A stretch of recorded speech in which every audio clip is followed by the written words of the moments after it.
SkyTour news for March 11th. I'm Amanda Curran. Today, in 1959, NASA approves the Canadian proposal to build the Alouette 1. Submitted by the Defense Research Board, NASA agrees to launch Canada's first satellite, the first satellite constructed by a country other than the Soviet Union or the United States. Designed to study the ionosphere, a key device on the Alouette were the radio antennas consisting of thin stripes of spring steel bent into a slight U shape and then rolled up into small discs in a fashion similar to a measuring tape.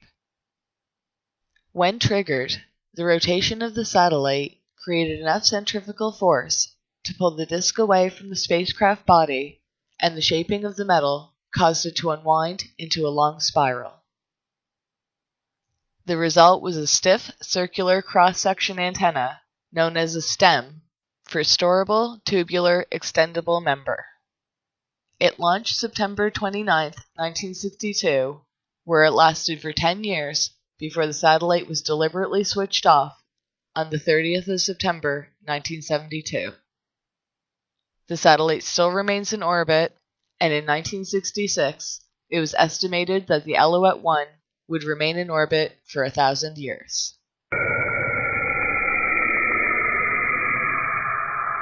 Today in 1960, Pioneer 5 was launched. In one of the first in-depth attempts to study the solar system, Pioneer 5 was launched from Cape Canaveral, Florida, and was carried into space on a Thor-abled 3-stage rocket. It was a beach ball-sized spacecraft equipped with 4 paddle-like solar cells that recharged the onboard batteries that provided electrical power.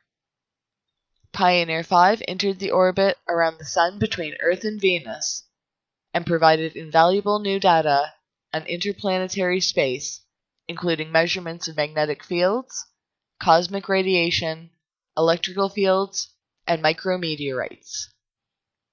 The spacecraft transmitted information until the 26th of June 1960, when it was 22.5 million miles from Earth. Today in 2008, Japan joins the ISS.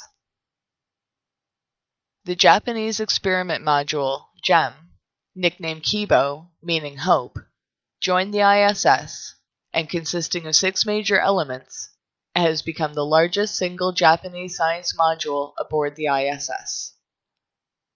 Kibo's 6 major elements are its pressurized module, its exposed facility, its experiment logistics module pressurized section, its experiment logistics module's exposed section, its Japanese experiment module remote manipulator system, and its inter-orbit communication system. NASA launched the JEM complex over 3 flights using the Space Shuttle. This is SkyTour News. I'm Amanda Curran.